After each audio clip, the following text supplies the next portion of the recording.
Hello po mga kababayan, kamusta po kayong lahat? And once again, welcome back to another episode of Simply Talkies Vlog. Ang pag-uusapan natin mga kababayan ay tungkol po sa DepEd. Yung pong secretary dyan ay walang iba kundi ang inyong VP Sara Tamilmil Duterte.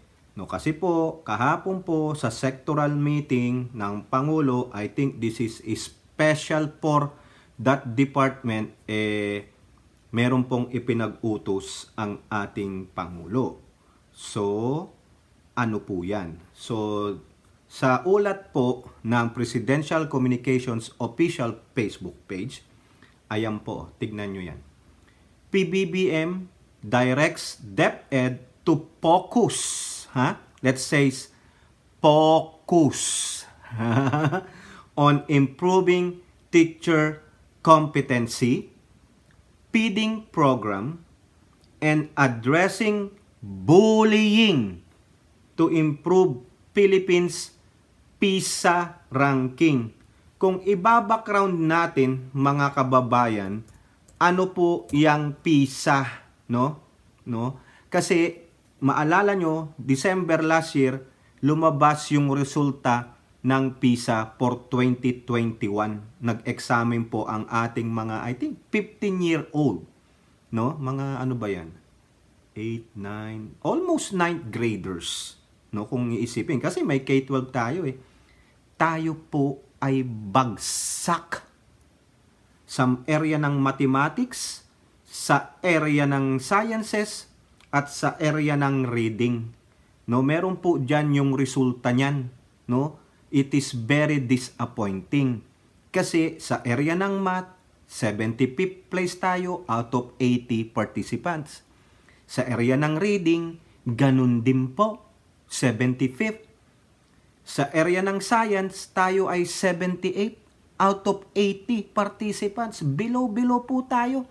Hindi po tayo nakaangat from the previous 2018 examen. Kasi every 3 years yan. Now, mga kababayan, 2024 na. So, maybe, sasabak na naman ang ating mga 15-year-older dito sa PISA examen. Kaya ngayon, siguro sa akin pong opinion lamang, nagpatawag ng sectoral meeting ang Pangulo para po paalalahanan, ang hirap Tagalog nun, i-remind ang ating DepEd sa pangunguna ni VP Sara Tamilmil Duterte na, sabi, focus. Focus. Sa Tagalog, ano? Di focus. Di ba? On improving hindi lang ang mga kabataan. Ano sabi? Teacher competency. Kasi, hindi lang mga kabataan ang nagkakaroon ng incompetence. Hindi lang mga kabataan yung may kasalanan. Bakit tayo ganito, bagsak sa ganito, hindi natututo ang mga bata? Mga guro din, kailangan makahire tayo ng mga guro na competent. Alam nila yung subject area na tinuturo nila. Hindi lang sila power trip. Ibang-iba na noon ang mga guro kaysa sa ngayon. No? Kasi noon, yung mga guro talagang focus sa pagtuturo eh. Focus sa pagdisiplina. Ngayon, ginagambala ng mga ibang progressive group, sinasama sa mga makibaga. Ibagsak. O, di ba? Di ba evident yan? Yung mga bata pa, minor, sinasama sa rally-rally. Anong kinalaman yan? Dapat yung mga yan, okay, granting kung nasa kolehiyo na kayo, you are adult. No? Pero ito, mga bata na minors, dapat ang focus niyan is edukasyon, disiplina, yung GRMC ba? Correct me if I'm wrong, yung Good Moral and Right Conduct, GMRC. No? Pagmamahal sa bayan, pagmamahal sa pamilya, pagmamahal sa magulang, pagrespeto, disiplina. Di po ba? At higit sa lahat, no, mahalin natin ang bansa natin. Hindi lang nasa guro yan. Dapat pati magulang. Huwag nyo pong iasa lahat sa guro. Huwag nyong iasa sa administrators ng mga eskwelahan. Parents is the number one educator of their children. Sa bahay po nagsisimula lahat yan, lahat ng aspeto. Kasi ang magulang ang huhubog sa kanilang mga anak until it can stand on their own feet. Dito po sa international stage, sinasabi natin na ang mga Pilipino ay mga bright, matatalino, mahuhusay. Di ba nga ilang mga kabataang Pilipino ang sumabak sa kompetisyon ng Math Olympiad, Sciences, nakakakuha sila ng mga medalya recognition. Pero dito sa PISA, yung tinatawag nilang Program for International Student Assessment. Kasi po sumabak tayo dyan ng 2016, nagsali tayo. Pero wala Hindi na bigyan ng focus. Biruin nyo, DepEd ang number 1 sa budget every year. Nakasaad po yan sa konstitusyon. Dapat ang edukasyon ang siyang laging mangunguna, laging malaki ang budget. Kasi talagang gusto nating hubugin ang ating mga kabataan. Kasi iyan ang isa sa mga ipinamamana natin sa ating mga anak. Dahil kung meron silang edukasyon, alam nila lahat. Alam nilang hubugin ang sarili nila, alam nilang gumalang sa sarili nila, at gumalang sa kapwa, at magmahal hindi lang ang sarili nila, pati ang kanilang kapwa at ang bayan nila. Pero ngayon, yung moral na natin, yung sa mga bata, kawalan ng respeto, kawalan ng disiplina. Di ba sabi nga noon sa amin sa Gapo, sa ikauunlad ng bayan, disiplina ang kailangan. Aim high o longga po. Alam niyo yung sa Gapo no, may bundok doon. Di ba dito may Hollywood sign? Sa amin noon nakalagay aim high o longga po. Nung panahon ni Gordon yun. Hindi sa ipagmamalaki ko ang kasi yung po yung naranasan namin Yung mga teachers namin, disciplinarian talaga. Nakatikim kami ng mga palo, pingot. Pero iba po yung panahon namin ngayon, noon, sa ngayon. Kasi ngayon, protected na ang mga bata. May mga batas para pangalagaan ng mga bata. Pero kami noon, hindi. Yun po yung experience ko. Kayo po, na mga nasa edad na namin, no? Born 70s, ganyan. 60s. Kasama pa siguro ang 80s dyan, na nakatikim kayo ng palo, pingot, pananampal. Ayan. Di po ba? Ano pa yung sinasabi ng Pangulo? Feeding program. Sa amin na naman noon, compare ko na naman, hindi ko po alam ngayon. Noon, may Nutriban kami, maski na may amag-amag. Meron kami yung sopas, alam niyo yung star margarine, yung lalagyan na ganon? Yun, doon. Magkano ba nung bayad? Minsan libre pa mayroong gatas.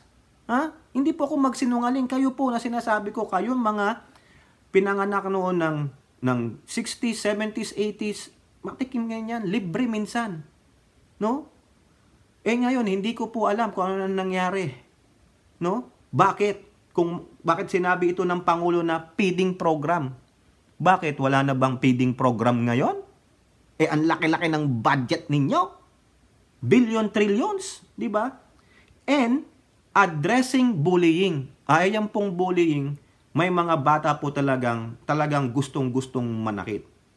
No? Kailangan talaga diyan psychological yung mga yan. Dapat merong psychology sa paaralan, i-treatment sila. Di po ba? Hindi ko na po ikwento dito kung ano po yung mga nangyari sa amin about bullying. Hindi po maganda. It's not a good example, experience namin. So, maganda po ito at binigyan tuon na ng Pangulo. Bakit?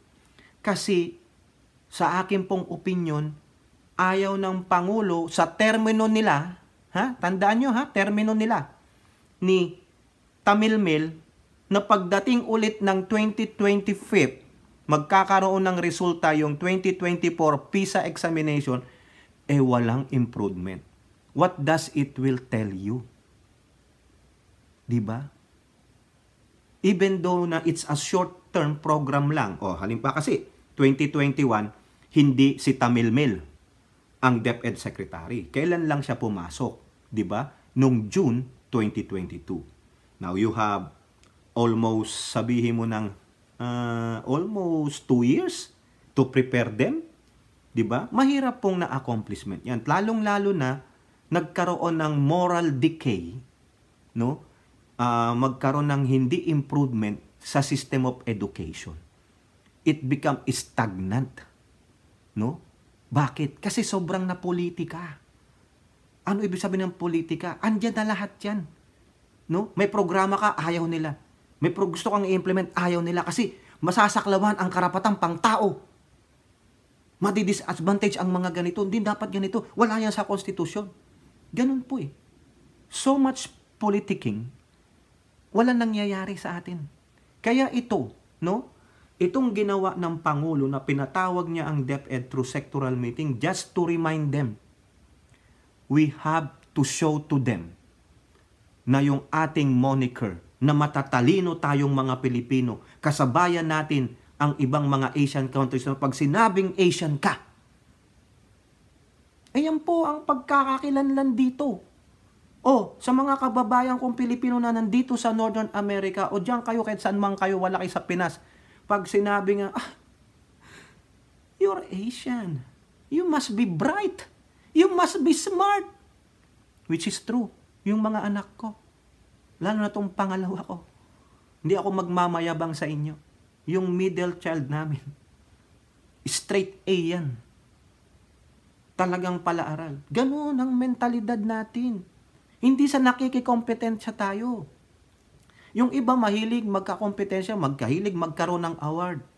Eh sa akin, sabi ko lang sa kanila, as long as you don't fail a grade, that's fine with me. Because it will not define you. It will define your, kung ikaw ay unsuccessful sa buhay mo.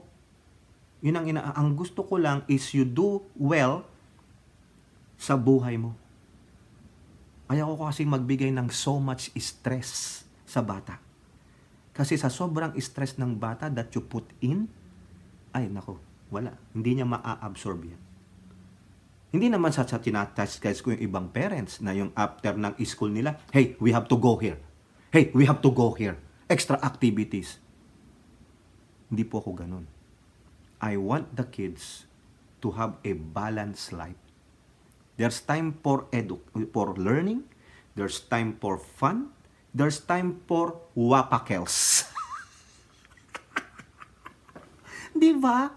Let them be a kid, but a kid that they know their boundaries, that they still have to confine to the set rules that you have put in, that there are rules that they have to follow, whether they in and out of your house. Yan. Ang tawag dyan is discipline. Teaching them the proper way. No, sa lahat, respeto sa sarili, respeto sa kapwa. Kaya itong ginagawa ng Pangulo, tell the world that we Filipinos are this. That we Filipinos can say, taas noo kahit kanino. Patunayan natin nitong 2024 PISA examination. Ayan po yan. Sa aking opinion, yun yung take ko dito. Kasi sinabi niya to improve Philippines PISA ranking. Ikaw dyan, DepEd Secretary, BP, Sara Tamilmil Duterte, confident ka ba na tataas ang PISA ranking natin nitong 2024? Kasi mag-examine yung mga yan. Ewan ko lang kung kailan, Maski na, 2 lang. Umangat lang tayo. Maski na 2 na ranking, 73. Ibig sabihin, there's improvement. Hindi naman sinasabi nating mamalakihang improvement. Maski na gradual lang. Kasi mahirap po talaga ang maging isang educator. No? Ako, naging educator ako. No? Pero sa kolehiyo po. Mahirap po sa akin ang magturo ng elementary at sekundarya kasi ako po ay very strict. No? Kinakailangan talaga your eyes is on me. Otherwise, batuhin kita ng tsuk. Tanong nyo pa yan sa mga naging estudyante ko. Ha? Di ba? Ganun po talaga. So you have to be an educator. Sabi nga nila, pangalawang magulang ka ng mga bata. Ikaw, VP Sara Duterte Tamilmil at DepEd Secretary. Alam mo yan. You have to do better. Ako sa akin, I'm not asking too much. No? Kung ano po yung hinihiling ng Pangulo, just to improve. Improve. Yan po yan. Ha? Ngayon mga kababayan, eto po, no? Mayroon po akong ipapanood na video sa inyo, courtesy of PTB. PTB, maraming salamat po, no? Panoorin lang natin ng sabay-sabay. Ito po yung balita nila tungkol po sa sinasabi ng Pangulo dyan. Okay? Ito po. Pinatututukan ni Pangulong Ferdinand R. Marcos Jr. sa Education Department ang mga issue na nakakaapekto sa performance ng mga estudyante sa PISA o Program for International Student Assessment. Yun ang ulat ni Kenneth Paciente. Hindi na bago kay Romilyn ang issue ng bullying, lalo't madalas anya itong maranasan ng kanyang anak na nasa elementarya. Umuwi siyang may Crayola yung uniform niya. Ilagyan daw po ng kaklase niya. Minsan ayaw nang pumasok. Sinaaway daw siya ng mga kaklase niya. Isa ang bullying sa pinatututukan ni Pangulong Ferdinand R. Marcos Jr. sa isinagawang sectoral meeting sa palasyo kasama ang Education Department. Ayon sa DepEd, isa ang bullying sa mga dahilan kung bakit apektado ang performance sa mga estudyante, lalo na sa international assessment, gaya ng Program for International Student Assessment o PISA, partikular sa math, reading at science. Sa ngayon, ang ginagawa po natin is pinapalakas natin yung ating mga tinatawag na Child Protection Committees sa mga paaralan.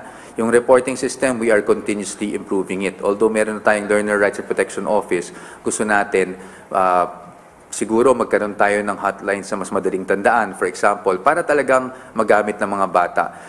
So far, ang resolve natin na cases sa ating Learner Rights and Protection Office, at least yung latest report na nakuha ko is around 120 cases na yung na-resolve natin. Nais din ng Pangulo na matutukan ang pagpapataas ng kakayahan ng mga guro, bagay na tiniyak namang tinutugunan na sa ngayon ng DepEd. We will really train all of our teachers kasi nga marami nang nagbago na technology even in a span of a year. No, marami nagbabago. Like ngayon, sabi nga natin, meron na tayong AI, hindi ba?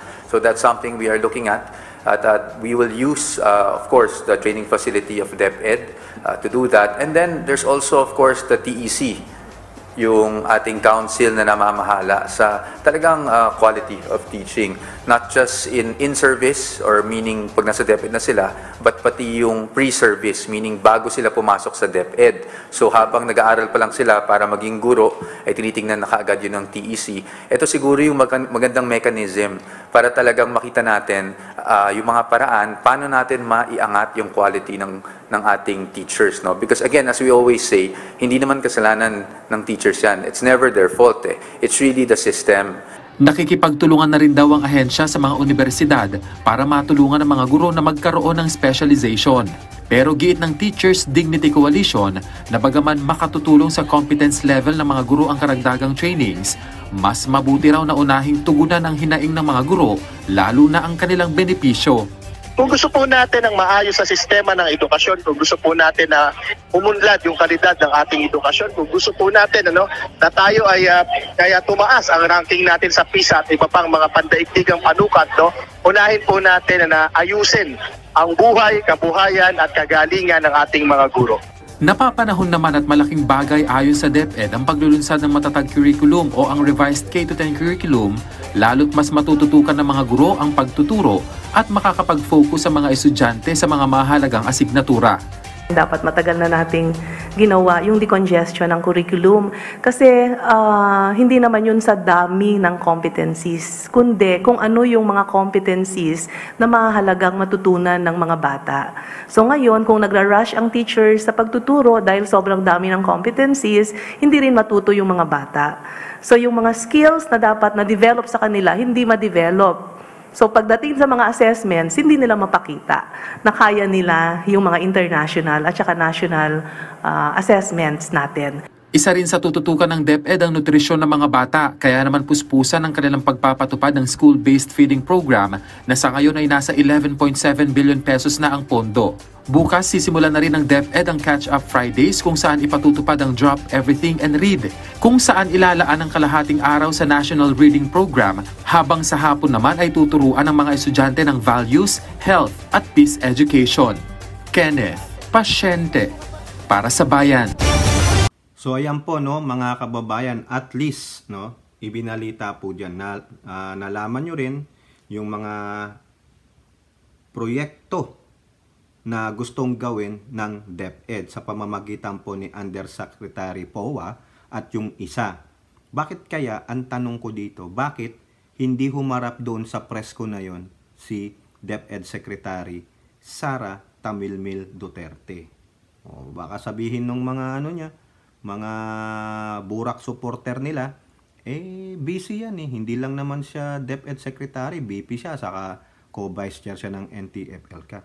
For that short span of time, I think that's only 30 minutes DepEd press con para lang sagutin niya yung mga katanungan ng mga media. O bakit hindi siya makaharap? Yung iba nga dyan na secretary humaharap bakit siya ayaw? O tanong lang, ha? Or busy daw siya, may prior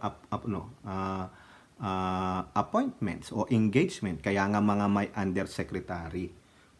Ngayon, ang idagdag ko lang sa inyo doon sa sinabi ni Undersecretary Powa, so nag-pilot run na sila nga diyan sa teachers training, no? Also, hindi niya alam kung nagsimula na rin yung training para sa mga magulang. Tingnan nyo. Kailangan pang i-training ang mga magulang how to help their children. No? Grabe, talagang yung ating edukasyon ay napabayaan ng mga previous secretaries. Kaya this is in fairness kay Tamilmil, ha? I'm still giving her an ample time to yung sarili niya, patunayan niya that they can gradually, hindi po siya immediate, gradually fix this educational system that we have. Alam ko, pinalibutan niya na ang sarili niya ng mga able, ng mga tao, matatalinong tao.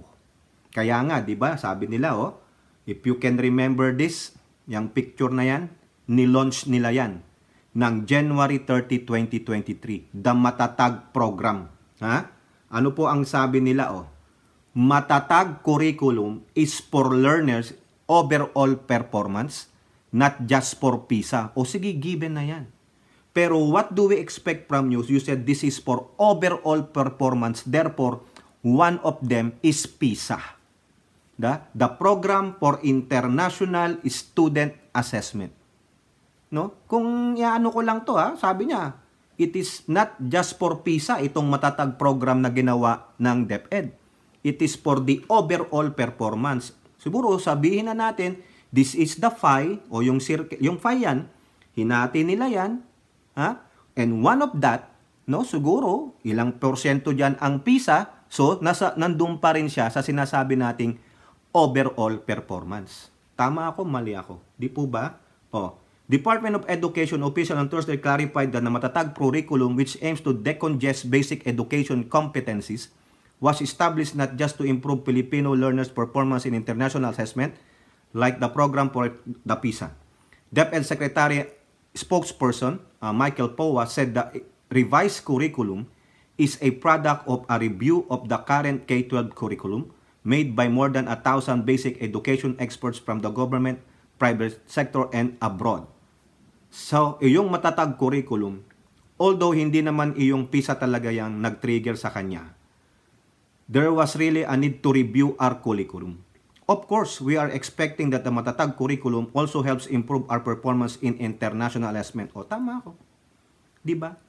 Matatag is your curriculum for the competency, for the overall performance. So, nandyan na lahat. Kasi sabi niya, it was reviewed by 1,000 1,000. Ang dami niyan. Ni-review sila, sama-sama sila to review the K-12 curriculum. Kaya sila nag-come up dito sa matatag curriculum. Hindi ko po alam kung ano laman yan. No? Pero, sige, pagbibigyan natin. Kasi you are still a baby. Kaya nga, small step at a time. Okay?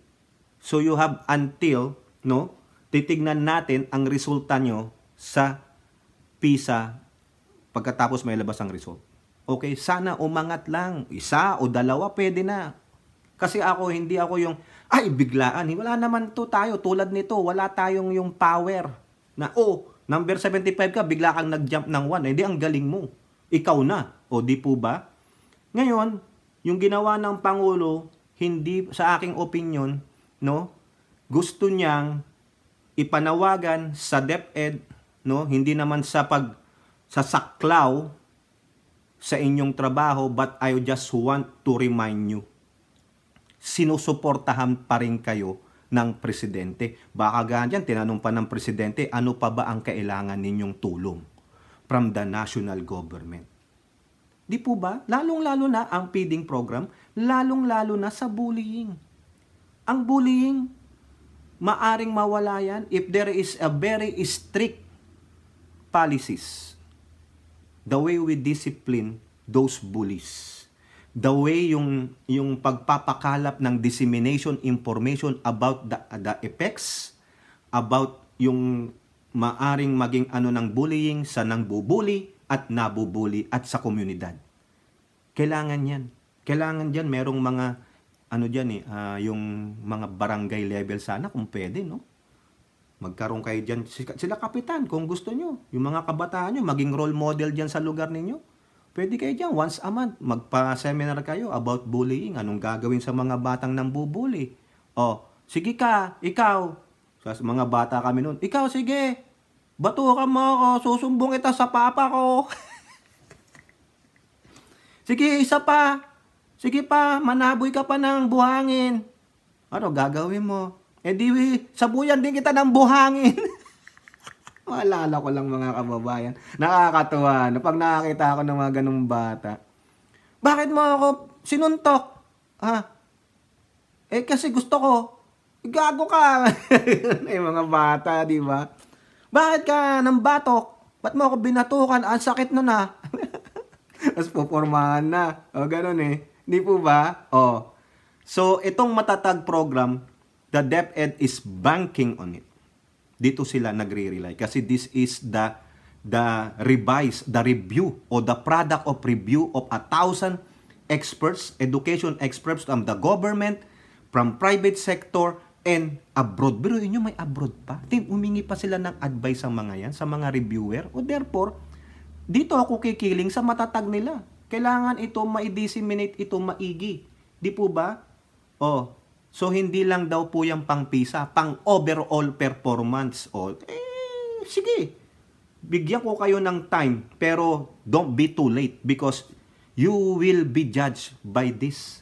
Kung anong klaseng mga, leader kayo dyan sa DepEd. Kailangan maayos nyo yan. Ibalik nyo yung dati.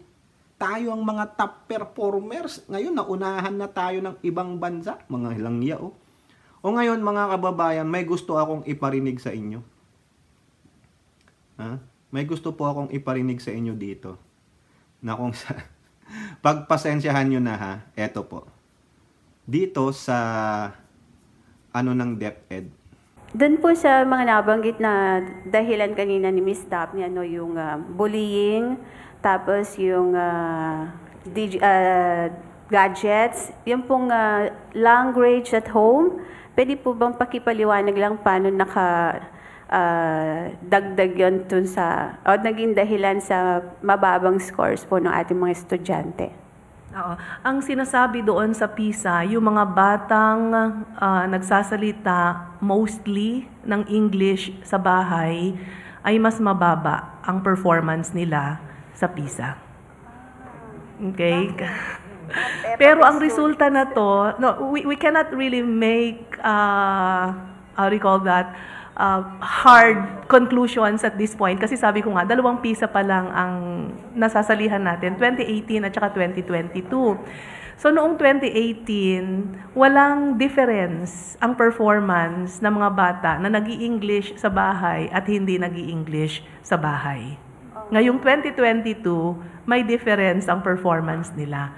Yung mga laging nag-i-English sa bahay, mababa ang kanilang performance sa PISA. But let's not make abrupt conclusion at this point kasi ang data natin 2018 at saka 2022 pa lang. We still need to interrogate the data, ha? Ayan po. Nakuha nyo yung gusto ko sanang iparating sa inyo. Sabi nga ni Jose Rizal, ang hindi marunong magmahal sa sariling wika ay higit pa ang amoy sa mabahong isda. Hindi ko po rin po maintindihan bakit sa ating bansang Pilipinas, sa inyong mga tahanan, bakit? Hindi naman po lahat, ha? Tulad nung narinig ninyo, na mas ginugusto pang magsalita ng English sa kanilang tahanan. Hindi po natin sila minamaliit. Hindi po natin sila china-chastise. But my only question is, why?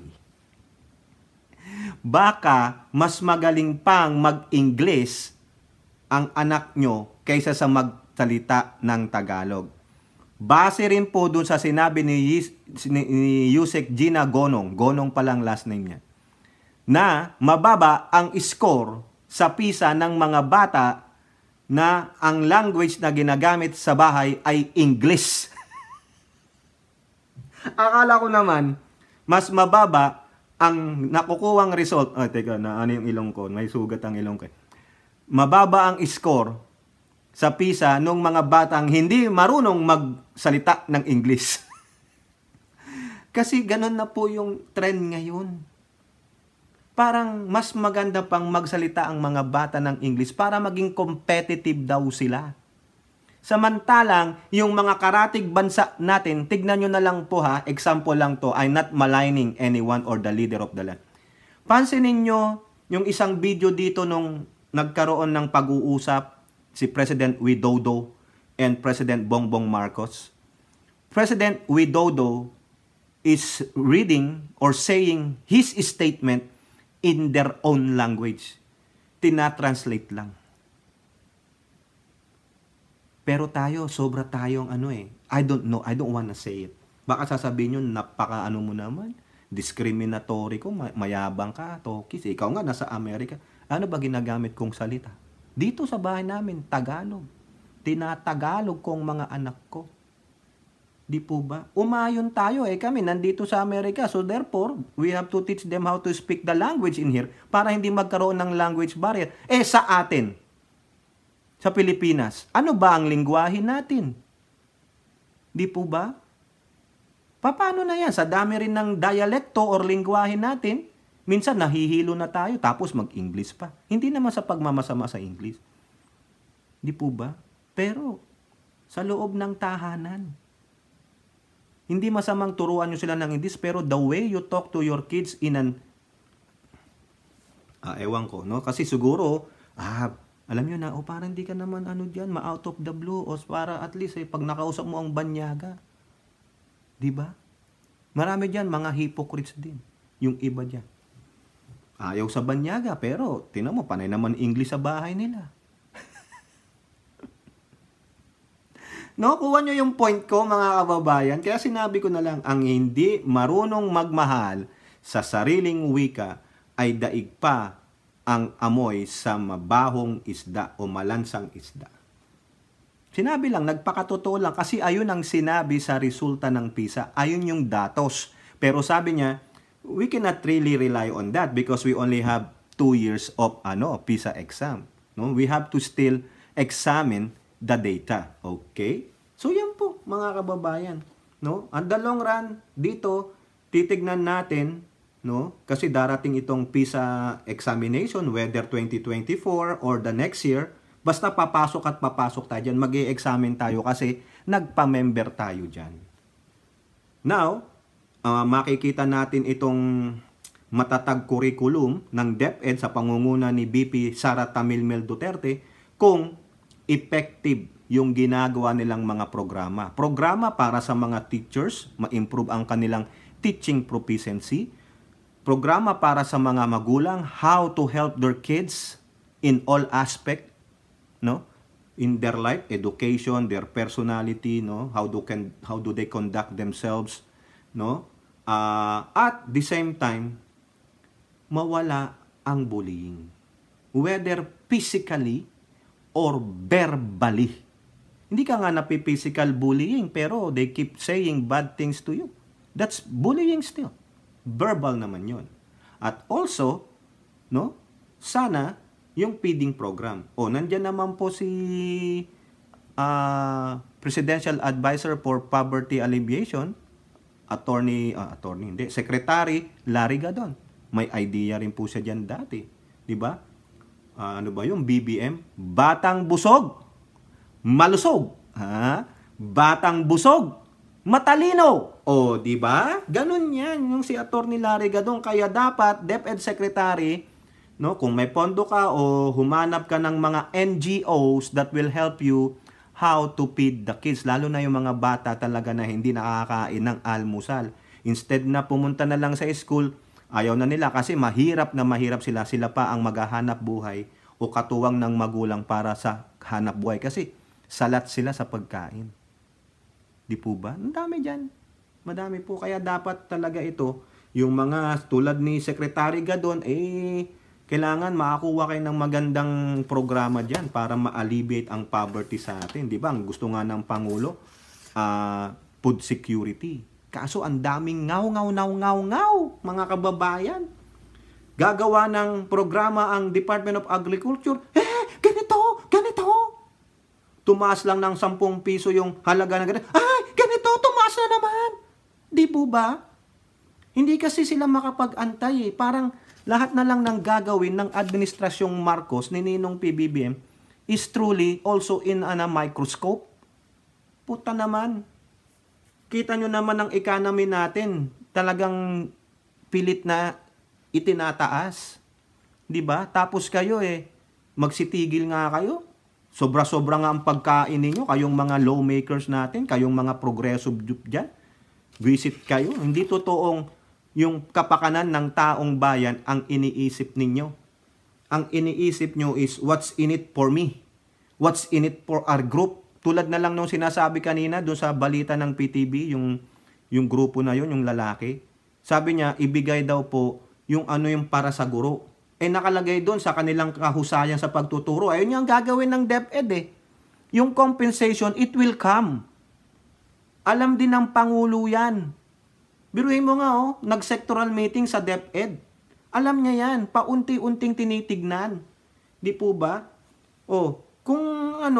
Kung may problema pa rin ang mga guro, manawagan na sila. Kasi yung grupong sinasalihin nila, hindi rin makagalaw. Kasi nga, pang sarili lang ang iniisip para lang sa grupo. What's in it for us? What's in it for me? Ganun kayo dyan, progressive group, ikaw dyan, yung ACT Teachers Party List, ano na nagawa mo para sa mga guro, sa kanilang mga teaching competency, sa kanilang mga pangkabuhayan, yung mga sahod nila, yung mga benepisyo nila? Ano nang naisulong mong batas for their benefit na naaprubahan na sign into law na? Bakit pa rin sila nagre-reklamo? Mababa ang sahod. Di po ba? Ngayon, yung si Pangulo, alam niya yan. No? Kailangan sa susunod na budget, sa 2025 budget, dapat ma-compensate ng mga guro, pati lalo na sa eleksyon. Ganyan. Dito nga, hindi ginagamit ang mga teachers sa ng eleksyon. Mga volunteers lang po. Pero sa atin, sa sobrang politiking, sa sobrang corrupt, no, lahat, pati eleksyon, nakukurap. Totoo naman, di ba? May mga vote buying. Ganito, may suhulan. Huwag kayong magpaka-ipokrito. Kaya yan, no, sa gobyerno natin, kay Pangulong BBM, i-compensate nyo rin po ang mga guro. No? At sa mga guro naman, wag naman kayong sobra masyado kayong sa mga progressive group na magrarally sila, gagamitin kayo. No. Sa administration ng eskwelahan, Huwag niyong pasalihin sa mga rally-rally ang mga minors. Kailangan tutukan nyo sila dahil ang kabataan, ang pag-asa ng bayan, yan ang future ng bayan natin. You have to teach them the right way. Kasi ngayon, they are corrupted. Kung ano po kasi nakikita nila sa TV, ginagaya nila, they were being influenced by this, alam nyo na, yung mga negativity, yung mga bad attitude ng mga politiko, mga leader ng ating bayan. O yung pakita dapat ng mga guro, saka dapat merong responsible media, no? Ng show pa. Tulad ng pagpapakalat ng fake news. Ay, yung mga yan. Yung mga nagsasabing destabilizing, yan. Tapos pabubulaanan. Iba yung sinasabi nito, iba naman yung sinasabi nito. Di po ba? O ngayon, sinasabi nila na nakialam na ang Pangulo sa DepEd. Talaga namang makikialam ang Pangulo dyan dahil siya ang leader Siya ang ating chief executive. Hindi lang DepEd ang pinakialaman. Lahat yan. Lahat ng departamento because he wants them to improve. He wants to know if they are really improving. He wants to know if their programs are being implemented. Ayan ang leader. One at a time. Diba? Ganyan kagaling si Ninong. Hindi lang kasi alam ng mga gonggong na mga anti-Marcos, mga buwisit. Di po ba? Kaya gustong-gusto nyong paalisin. Gusto nyong i-destabilize. Sino ipapalit ninyo? Di ba? Di ba kayo nagsasawa na yung growth natin stagnant? Kumbaga sa barometer, nandun ka lang sa mababa, hindi ka na umangat. Maski na mainit pa ang weather, hindi ka na umangat kasi bakit? Sirang-sira yung barometer mo. The system is a failure. Ganun po yan. Kaya dapat dito, no, kay Pangulong Marcos, gamitan mo na ng kamay na, ganito. Sabing, sorry naman po, no, pasensya na po. Sabi nga nung kanyang ating maldita, ito, ha? Ang kapatid ko, si ading ko, hindi basta-basta nagagalit yan. Pero pag nagalit yan, matindi. O kayo, ano experience nyo sa mga taong yung hindi ka agad nagagalit? Yung iniipon lahat. O pag sumambulat, ano mangyari? Di po ba? Oo. Ngayon, napag-usapan yan namin ng kaibigan ko yan kanina na. Delikado. Pag to sumambulat, yari ang mga destabilizer. Yari yung mga ngaw, baka ulitin niya yung ginawa ng tatay niya sa inyo, mga kupal kayo, no? Ewan ko lang kung saan kayo damputin. Pag yan nagalit si Ninong PBBM, nako. Ako tuwang-tuwa pag ginawa niya na yun, mga kababayan, tuwang-tuwa po ako. Dahil doon babalik ang disiplina. Babalik ang respeto. Kaya kayo kung ayaw nyo sa Marcos admin, no, kalayaan nyo naman yan. Kalayaan nyo magsalita. Kalayaan nyo magpahayag. Pero igalang ang aming karapatan. Ngayon kung hindi nyo matanggap yon, kasi kayo tinatanggap namin Sinosoplak lang naman namin kayo kasi mga fake news maker kayo. Di po ba? Ngayon, kung talagang pikon na kayo, tama na pampala yung sabi sa amin ng aming Pangulo. Di ba? Inuulit-ulit ko. If you make your enemies angrier, meaning you're doing a good job. So therefore, we, hindi lang po ako, na mga admin supporter, no? The Marcos loyalists, the Marcos supporter, kaming mga admin supporter, we are doing a very good job. By what? By debunking all your narratives of lies.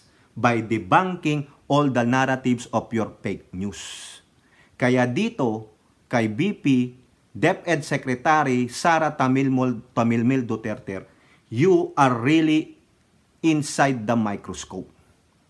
Yung lens niyan, yung magnifying power ng microscope na kung saan inilagak ka, is the most powerful one.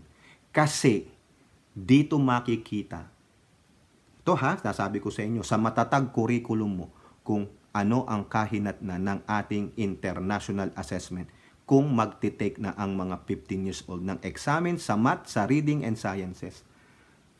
I'm just praying. I'm not hoping. I'm praying to God na sana kaawaan kayo ng Diyos. Otherwise, you will be highly scrutinized. Yan po yan. Parang yung pag-scrutinize ninyo, kay Ninong PBBM na walang ginagawa, tamad sa lahat ng aspeto, o di ba? Hindi naman po kami bulag. Kaya nga dinidebunk namin kayo.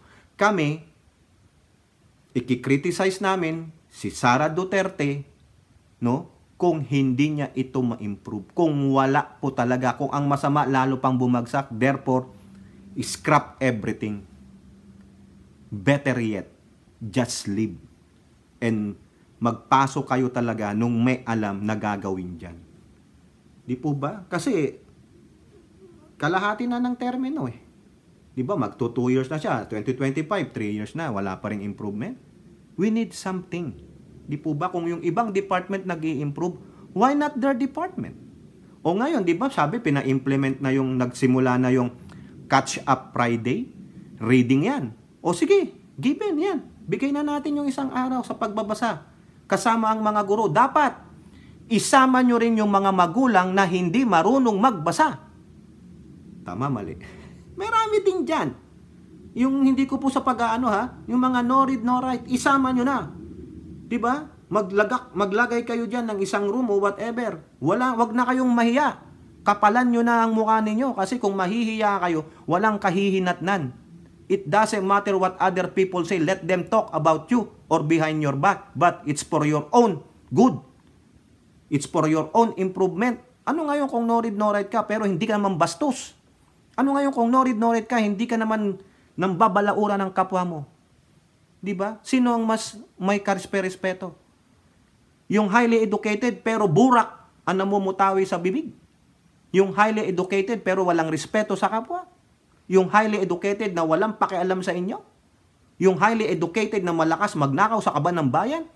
O yung uneducated pero marunong rumispeto sa karapatan ng tao. Marunong umunawa sa kalagayan ng kapwa niya. Di ba? O dapat ganun din ang gawin ninyo sa mga ganyan. Marami pong mga magulang ang uneducated. Hindi marunong magbasa o magsulat. Let them. Wala sa panahon ngayon, bawal na hiya-hiya. Unless magnanakaw ka, doon ka dapat mahiya. Mahiya ka pag gumagawa ka ng mali. Di po ba? Yan. Dapat sa mga gumagawa ng mali, palanguyin sa West Philippine Sea. O kayo po, ano pong inyong masasabi? Comment down below and don't forget to like and share.